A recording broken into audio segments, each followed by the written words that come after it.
Can you hear me, sir? Fine. A very good afternoon.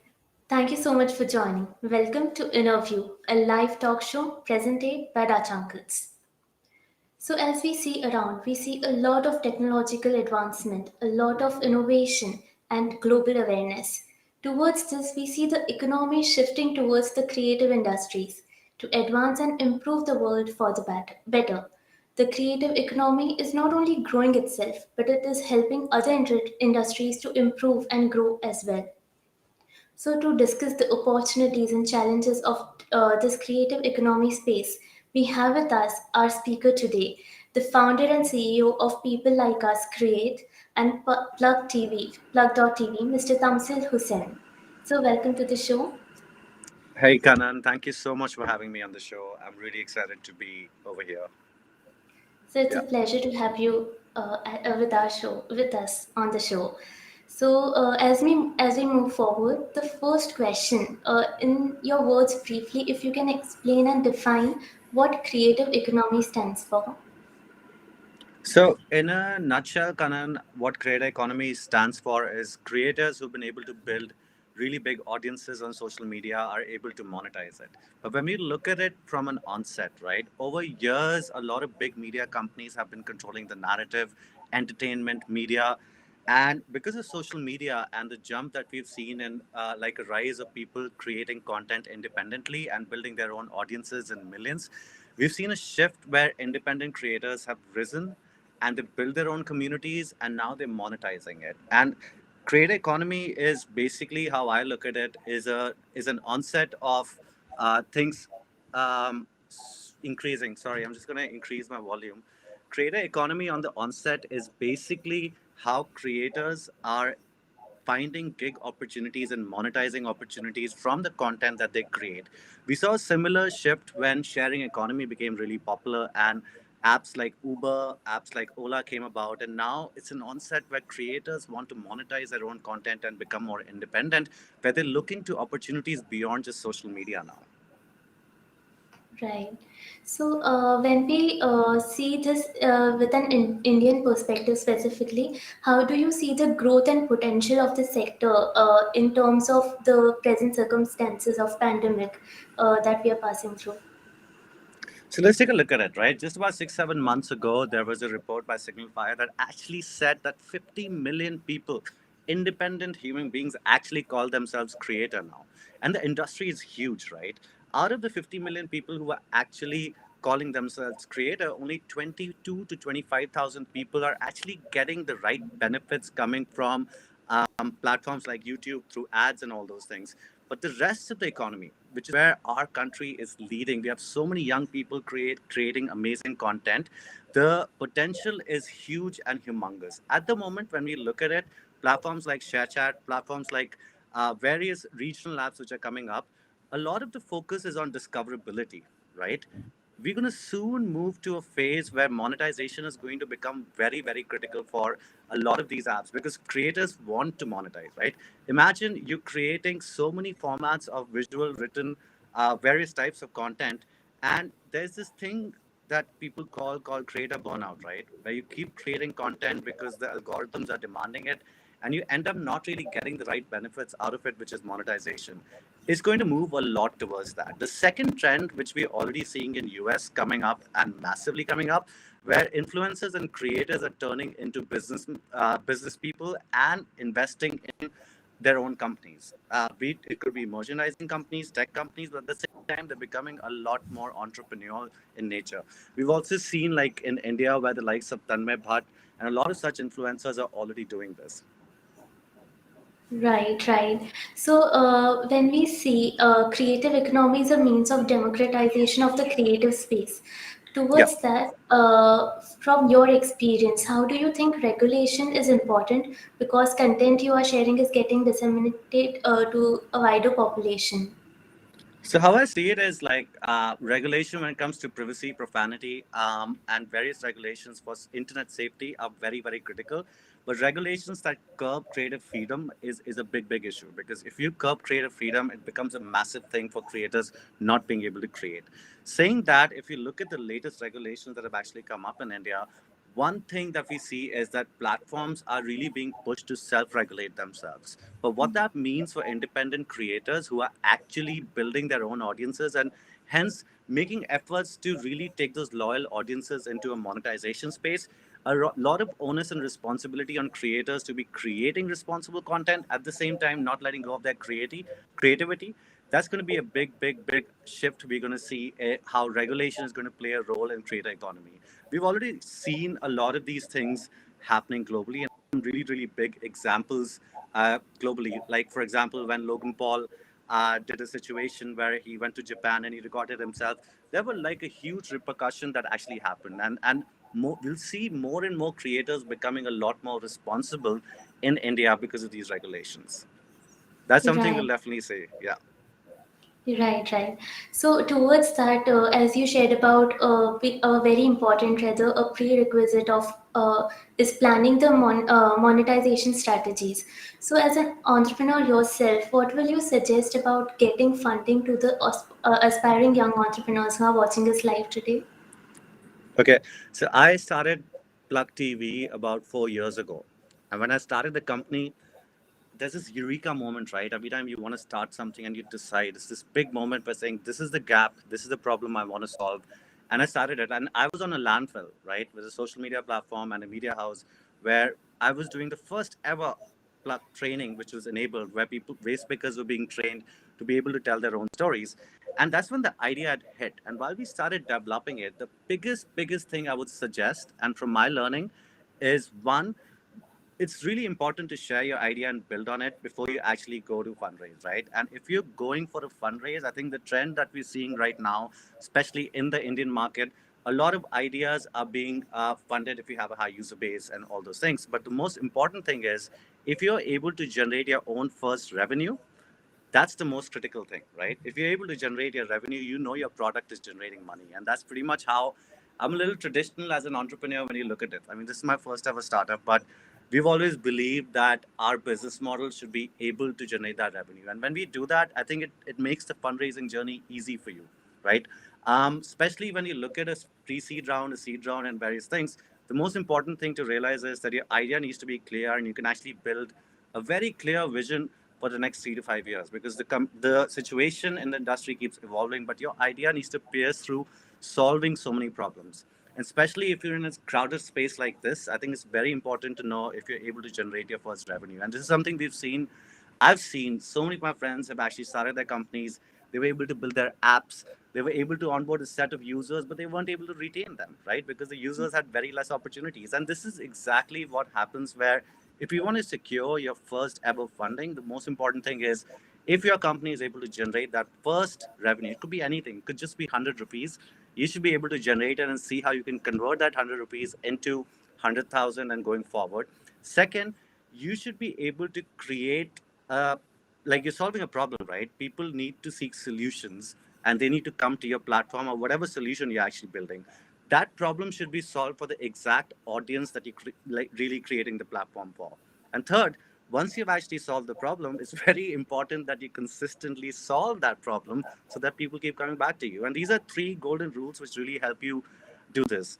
The way we did it, we really built we actually built a creator base of we trained about 100,000 people who had used our course tool, and we've retained about 31,200 creators, and it keeps growing every day, right? They keep attracting audiences and using the tool, and the journey was very interesting. And I think there's so many opportunities you realize, okay, I've reached here, I've reached here, I've reached here, but it's not. I think there are three stages to a company.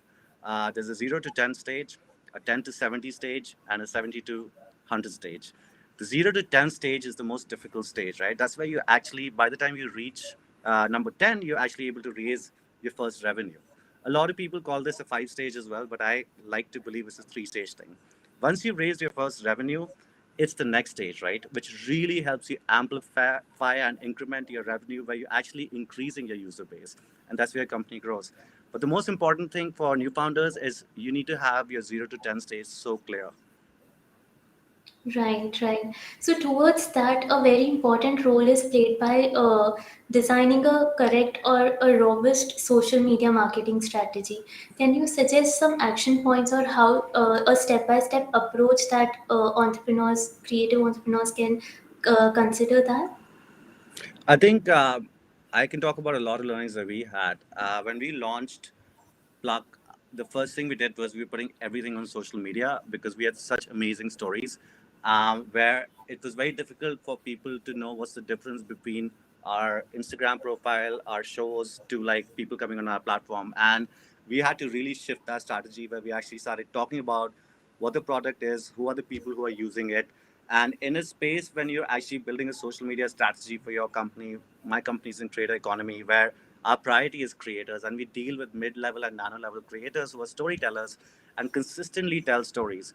So the premise of really knowing who you're targeting, because in a sense anyone can be a creator, right?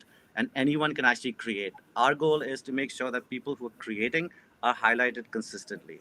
And I think another thing to notice is there's you don't have to choose one platform anymore. India as a country has really got some amazing regional apps which are coming up, and those social media strategies need to really make sure you're taking care of the regional connect beyond just the traditional platforms like Facebook, Instagram, YouTube, and Twitter.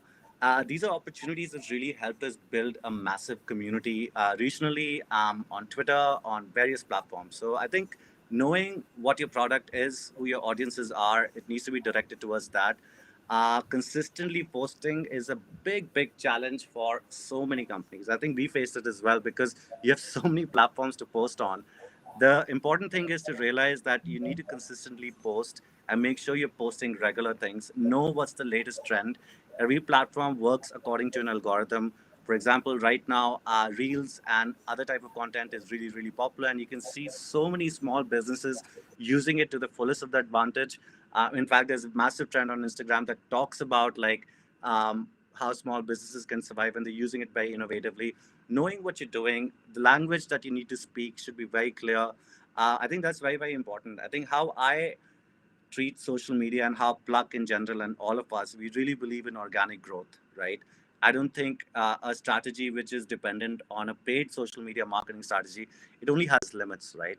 And we've seen a difference. Like once you really prioritize organic stories reaching out because you have an amazing product, you know you believe in it, and you're able to tell it in a way that people understand, your engagement goes off the roof and your product adoptability increases at a multi scale. So I think prioritizing organic because now you actually have opportunities. There was a brief phase where all social media strategies had to really be focused on Facebook ads and Facebook marketing, which is really now, if you look at it, used by mainly agencies and brand agencies. If you're a startup, if you're a company building it, you have opportunities to really grow organically because of the new algorithms which are coming in for storytelling. So I really think that's a very big takeaway that a lot of people can take, where you focus on organic growth. It doesn't stop. If you have a good story to tell, if you're hitting the right algorithm, it grows faster.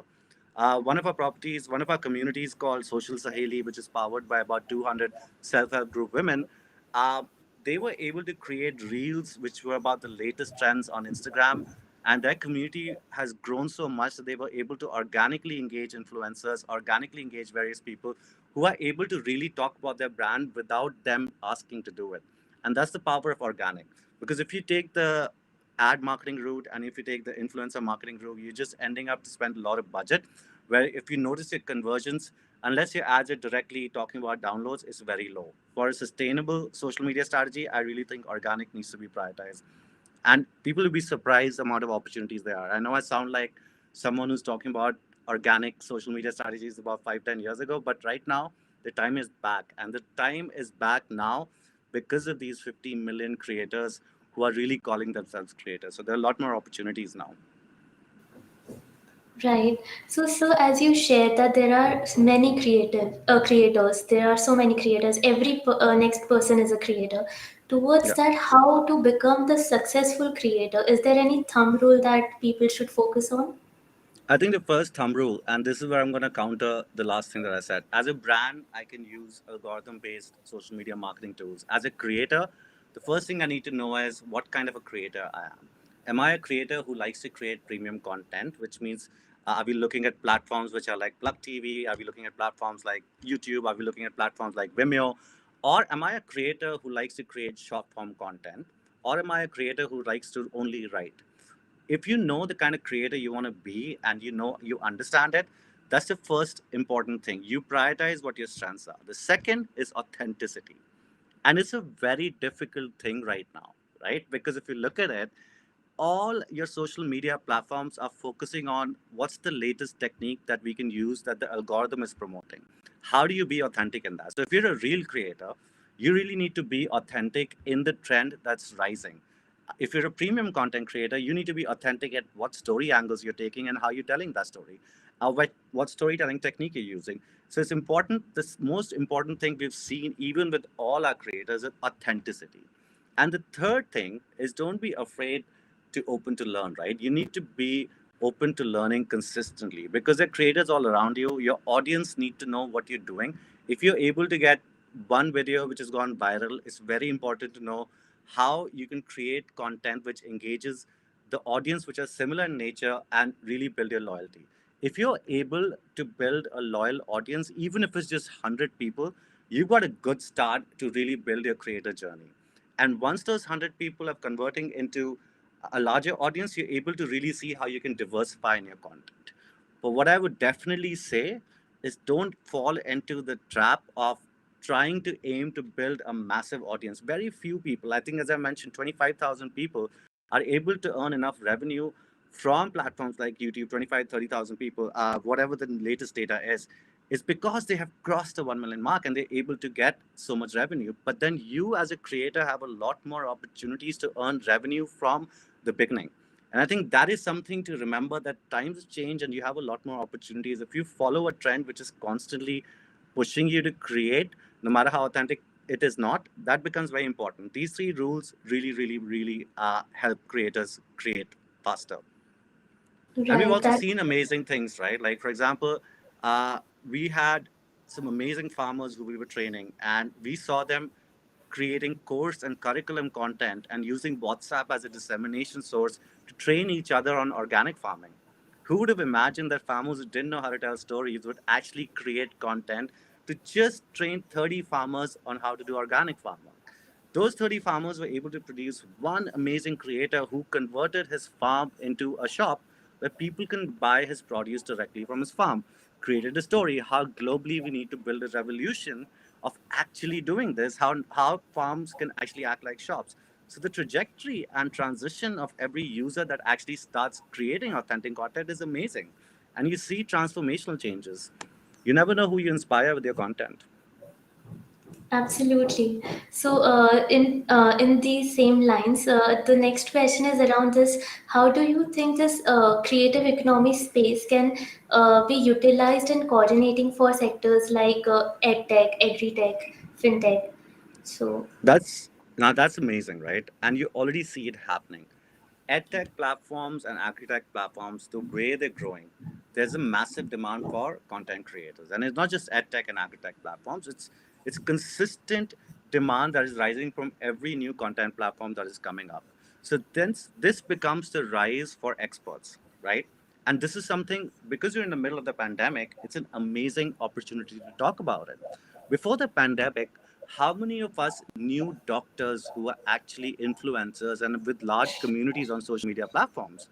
In the last year and a half, we've actually seen doctors create an influence. In fact, 50 of our creators have been able to influence conversations nationally and build credible content that can actually reach people because they're experts in their field, which is where the edtech and agri-tech space is also diverging towards increasing the demand for creators who can actually teach specific subjects, are experts in their field, are experiential learners, to agri-tech platforms really needing people on ground. I mean, what's the biggest issue that the farming sector has, for example, is because the amount of training they're given by existing methods which are traditional, it's very difficult for them to absorb it, right? They need training which really helps them on the spot, which is through the new agri-tech apps that are coming up, and then they are able to sell whatever they're producing in the best way possible.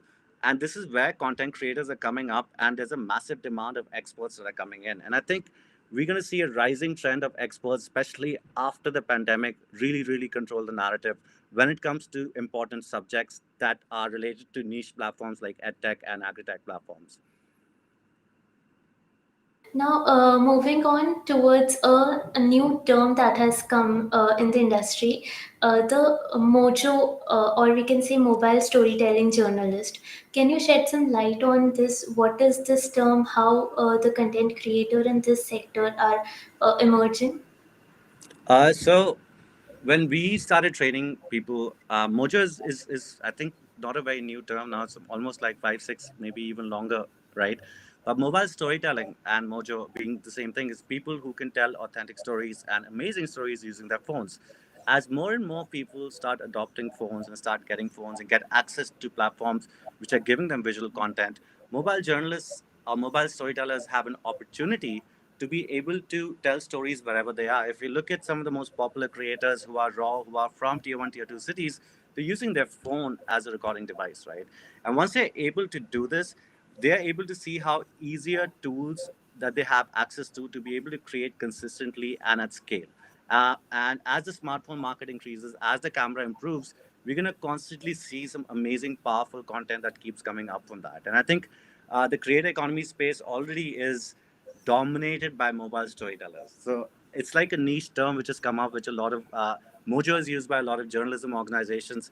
Mobile storytellers is something that we use a lot as because a lot of our creators are from tier one, tier two cities, tier two, tier three cities who actually use their phones to create. And we have seen some transformational things where they're actually accessing our trainings on their phones. No matter how the connectivity is, the more the internet, the better access it is, and it actually creates that transformational change and makes it easy for people to create, no matter where you are. Right, right. So the next question is more towards investment side. So, what is the mindset in your experience? What is the mindset of investors when it comes to funding a creative economy brand? So, from our experience, what we've seen is we're a startup which is revenue positive, right? And we've been bootstrapped except for family and friends. And we're in the process of really talking to a lot of these people at the moment. And one thing that I've realized is that a lot of the investors at the moment are building a thesis when it comes to what the creator economy space is. A lot of it is inspired by US. A lot of them is focused on discoverability as to how the big creators, like the 1% of creators, how we called it, who have really big audiences, can get tools to monetize faster. What are those monetization options? How are they doing it? And what is the tool that works best for them? So as the investment space, be it the angel space, be it any space in India, they're really excited about the term creator economy, but they're still building the thesis what will be transformative change in India. And especially what we're going to see is that how creator economy is going to be able to take over a lot of conversations in the next 1 year. We're going to start seeing creators who have big followings on social media taking their content off social media sites and building either their own sites or going towards platforms which are helping them monetize faster. And that will change the game completely. Imagine social media platforms actually giving birth to independent creators, enabling them enough to be able to start their own businesses and actually have a niche that they can build. So that's a shift that a lot of them are aware, and I think they're still building a thesis which can like really transform how things are happening. Right. So, in your experience, you must have worked with a lot of different kinds of content creators. So, are there any common traits of people who are successful here? So when we talk about creators, these are not creators who are just social media influencers, right? These are creators who are bloggers, vloggers, filmmakers, storytellers in general, people who love various forms of content. And the one common trait is anyone who's authentic and ready to take the plunge of risking what kind of content they want to create. We've seen a growth that comes to them. And I think the open to learning attitude, a lot of creators we work with don't know that they're amazing creators, right? So when they discover it, the first thing we see is how they actually gain confidence to be in front of the camera and how can they really tell stories which can transform the way their audiences are reacting about whatever they're talking about and how they position themselves. And we've seen that authenticity is the most important trait that any creator needs to remember, because I think my worry is the way we're seeing how algorithm based pushing of content is coming in. we're seeing a reduction of authenticity and credibility coming on content that is on existing social media platforms. So I think that anyone who's authentic is able to create and build a community faster, and that's a given term. And the second thing is, I think there'll be a massive rise in premium content which lasts longer on the internet, and it's not like something which gets over because it's a provocative reaction or something which is just based on a hashtag. Premium content is going to consistently rule. It's stood the test of time, right? YouTube is premium content to an extent. The 1% of YouTubers are focusing on premium content and the way they're creating it. These are two things which are magic potions for any creator to be successful. The last question before we move on to the questions from audience is the role of platforms like Plug.tv.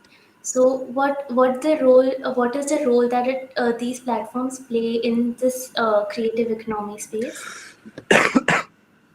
So, when you look at it, the creator economy space is about creators. Platforms like mine, platforms like ours, are enabling more and more creators to be able to do what they love to do. At the same time, create content that they really love to engage with and build their audiences to an extent where they're able to monetize and survive on just what they love to do. Right? That is the role of it. A creator economy platform's role is to see how creators can be discovered, creators can build an audience, at the same time they can monetize, right? These are three things, and how innovatively a creator economy platform does it really, really helps the creator to be able to earn a revenue and gain financial independence just on the basis of content creation. That's the role of a creator economy platform, right? And that's pretty much where our platforms come in. Another step, we take it a notch further because we actually find and enable creators who don't know that they're creating, which means we're increasing the pile of 50 million people who call themselves creators to be really able to see where communities are, which where other platforms can't reach. How can we turn them into creators? But that's pretty much what our roles is. How can we simplify their journey in the creator economy space and help them become more and more independent? Right. Thank you so much. Now, as we move on to questions from the audience, I would like to take a first questions. We have viewers from all the platforms: Facebook, LinkedIn, Twitter, and YouTube. So the first question is from a LinkedIn user. Uh, how to make viral content when we see around today? What we see around today is that anything can go viral. How to make the most of it for increasing the reach of our content overnight? Overnight. Okay, a lot of content that you see viral is either it's a reaction to something provocative that is happening that is defined already by the media, or is something really funny, right? That people really want to share. And the third thing is authenticity, right? I think I'm going to come back to the point about if you're really authentic in creating the content at the right time to the right community, it can travel faster. There are a lot of mechanisms that are opened up for people to be able to create viral content. I think when you say that you're aiming to create content that will go viral, I think it's a strategy that I would still say is something that we shouldn't focus on, right? The focus should be how authentic my story is, at what time is it told, to who. And if the story is good enough and if the story is engaging enough, it will travel on its own and it'll go viral. I'll just give an example. We told one of these stories, one of our creators that told these stories in Punjab where a lot of people were planting Miyawaki forests, right?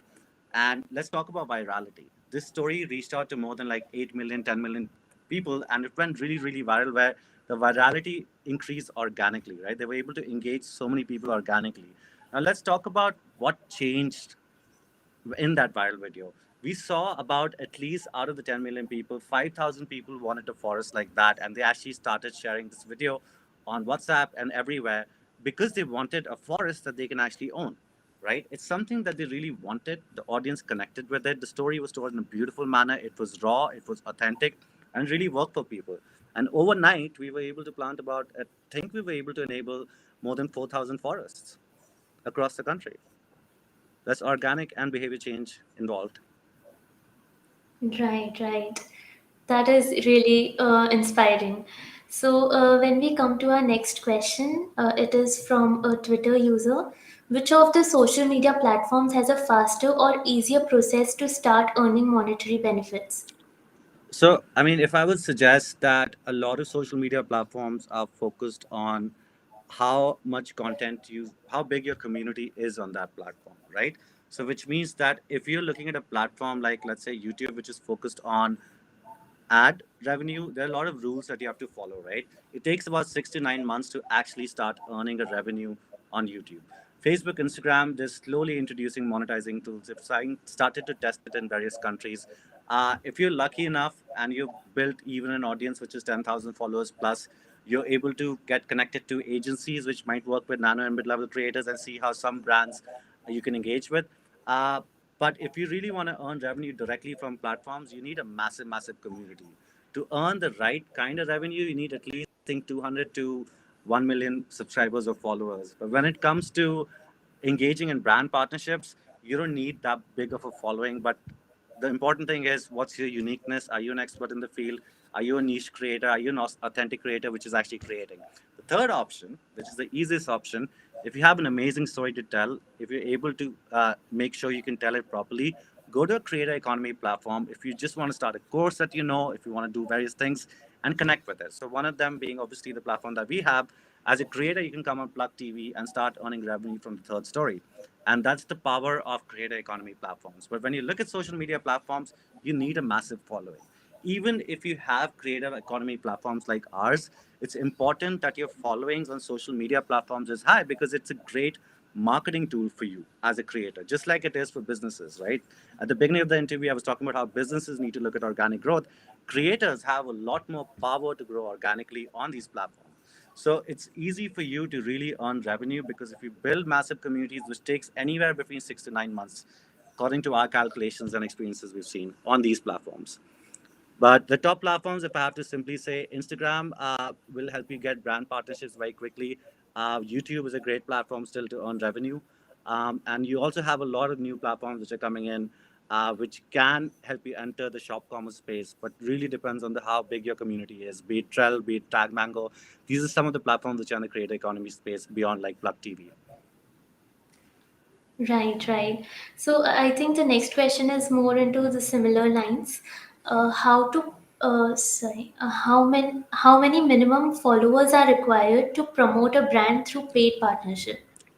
I think if you look at it traditionally, especially when we started Pluck, brands had a massive demand of maybe at least 100K. Like it was mainly 1 million plus or 500K plus. Now, according to the budgets, right? Because if we have really premium creators who are 1%, the prices of their brands increase quite a bit. And during the pandemic, I know that some people who used to charge very minimal amounts started charging amounts which were like 200% high because the brands were really dependent on it. But now we're seeing a rising trend where brands are slowly going to deprioritize the 1% of the creators and start moving to mid-level and nano creators, which is where we talk about if you want to earn the right money, belonging to the right community, and how engaging you are with the content that you're creating, you will be able to do this if you have anywhere between 10,000 to 100,000 followers, going where the trend is moving towards in the next couple of months. But at the moment, if you want to earn really good money, you need a massive subscriber base just through ads and like really seeing how brands are reaching out. If you're an expert, even if you have 10,000 followers on Instagram, a lot of brands will connect to you because you have a loyal audience. Let's talk about loyal audience. Even if you have 10,000 followers, out of your 10,000 followers, if 5,000 people would blindly believe what you're talking about and actually buy the product that you want to sell because you have credibility, and as a creator, you're smart enough to really test the products you're endorsing, there's power in that. And you can earn revenue and through brand sponsorships in a small following as well. Right. So the next question is how to polish our skills in becoming successful at mobile storytelling. I think one of the first things you need to realize is mobile storytelling is based on various things. One, how you shoot, what kind of audio you use, at the same time, what your story is. So, if you want to polish your skills, you need to think, are you a good anchor or are you a good person who can shoot? Second, if you really need to know how well you can make a storyboard, that's something powerful. If you don't know, you start experimenting. And how, if you have a story idea, how can you make sure you can make a storyboard that can tell a story in a more amazing way? The third skill is really upskilling game, right? Once you've learned the art of like basic art of being able to tell a story using anchoring, using editing tools that you want to engage, The next step is, do you really want to become an augmented reality creator, which is what we're seeing how where mobile storytelling is slowly heading to. And especially if you look at platforms like Snapchat, they have some of the most amazing AR creators that you can actually find on the internet, right? And the way they've added machine learning to AR is just amazing. And I think as a storyteller, the first step is you should be able to tell an end-to-end story and edit it, and produce the story. And the second is, if you want to be an AR creator, it's a completely different skill set, but it has a lot of revenue options as well. As an AR creator, you can earn a lot of revenue from platforms like Snapchat, Spark, and Instagram as well. So the two kinds of mobile storytelling which we already see happening. Right. Uh, yes. So the next question is, as a part of this creators community, where should our focus be? Competing or collaborating with each other? How to decide when to choose one of the approaches, considering we all are trying to increase our followers? So that's the thing, right? That's what's interesting. I think it's this trend which has become about competition and having a massive follower base, right? And this is where algorithms want you to go. If you're an authentic creator, you would be more interested in collaborating because it actually helps you build your followers as well, right? If you're an authentic creator, you have an issue that you really talk about, a niche that you only you can do. It becomes interesting because you won't say that you're competing. You might compete in a similar space that another creator is, but collaboration is the way to go. We've seen like especially tools that have been added by various platforms about collaborative lives and all these things.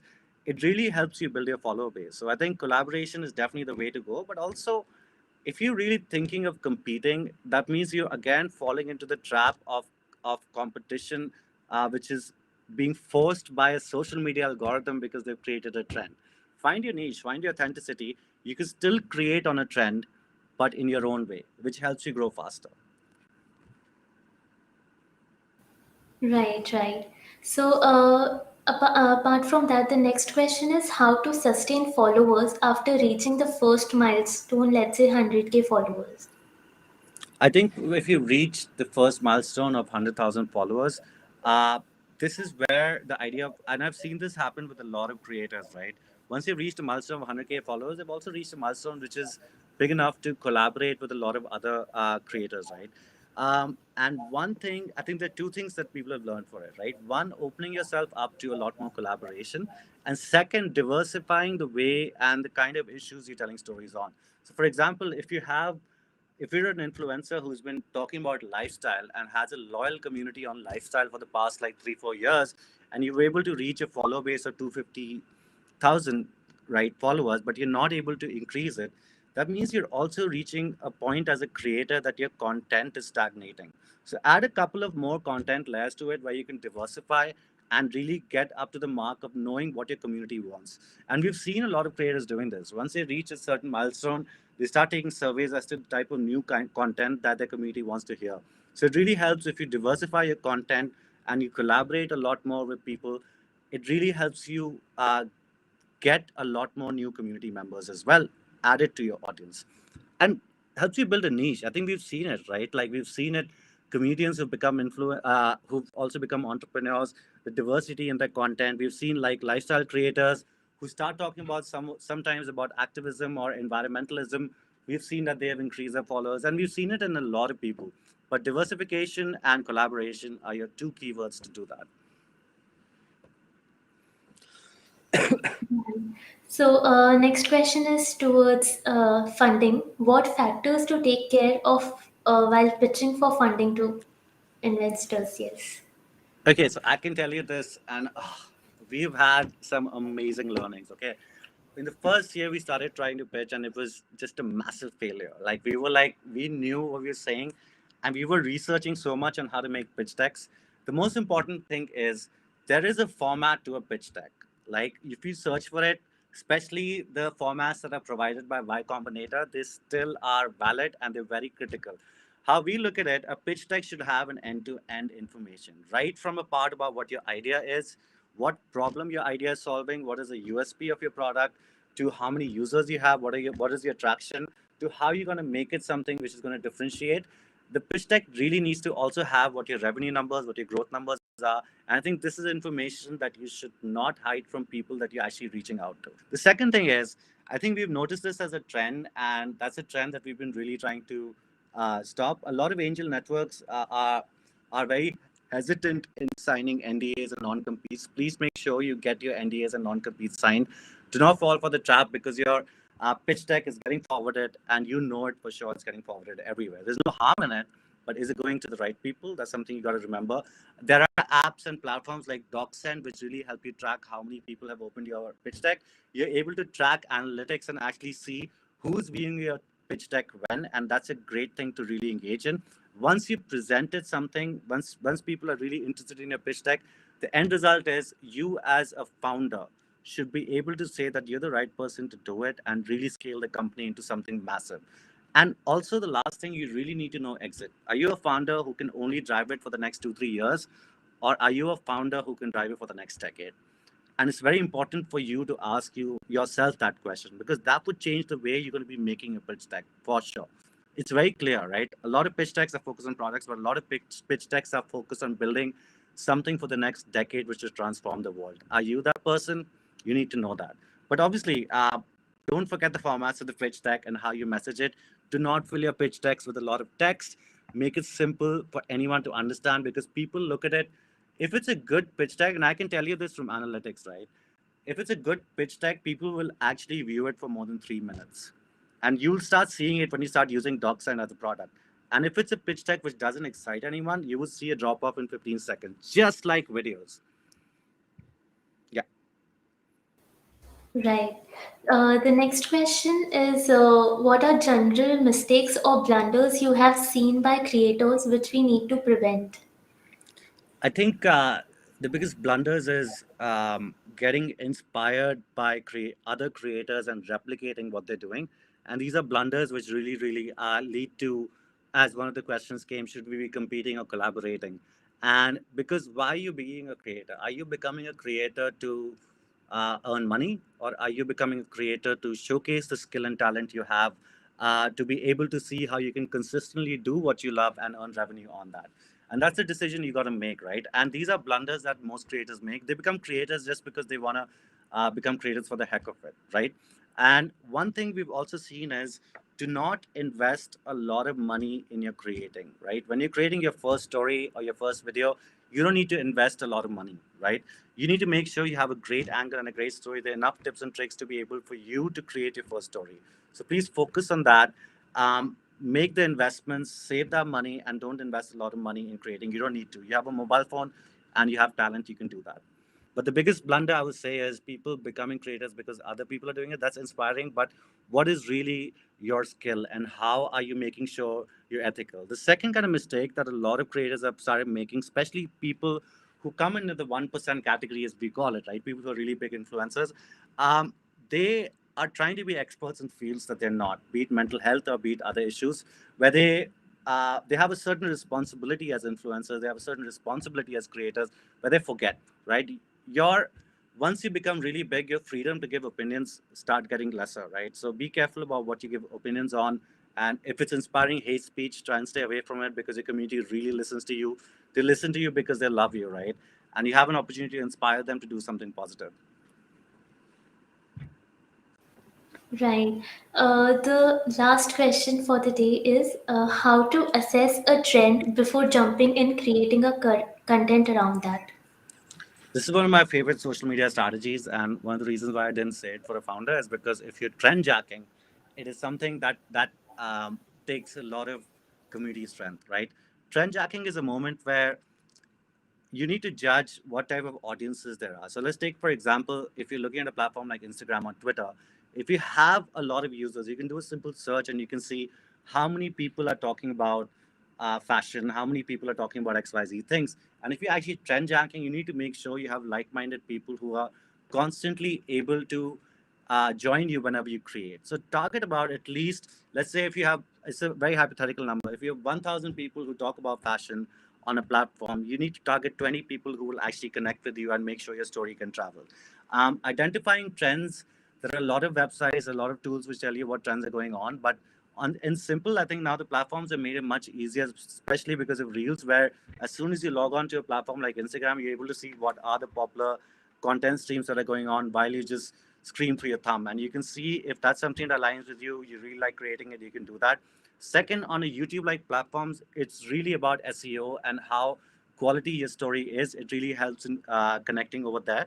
But when you look at a Twitter like platform, which is 100% based on trends and like noise that goes on, it's very important to know that the kind of opinion you want to give on a trend is not like creating hateful speech. It's very important to not go into that direction. But yeah.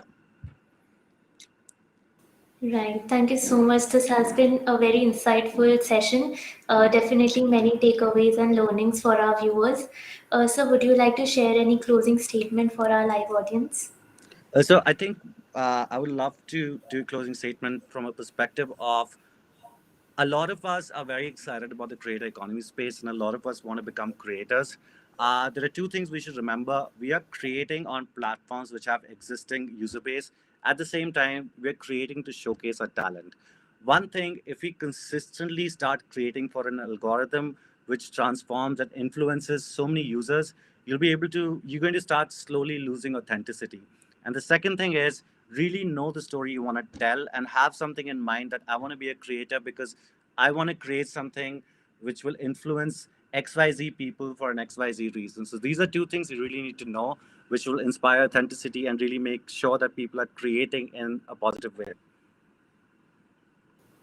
Right. Thank you so much once again, sir. So, with this, I would also thank all our viewers for joining in, and with a lot of learnings and takeaways, we would like to thank you. And you can also look at all our previous shows, workshops for more learnings and takeaways on our YouTube channel. And see you next week with another show, another entrepreneur, and another mentor. Thank you.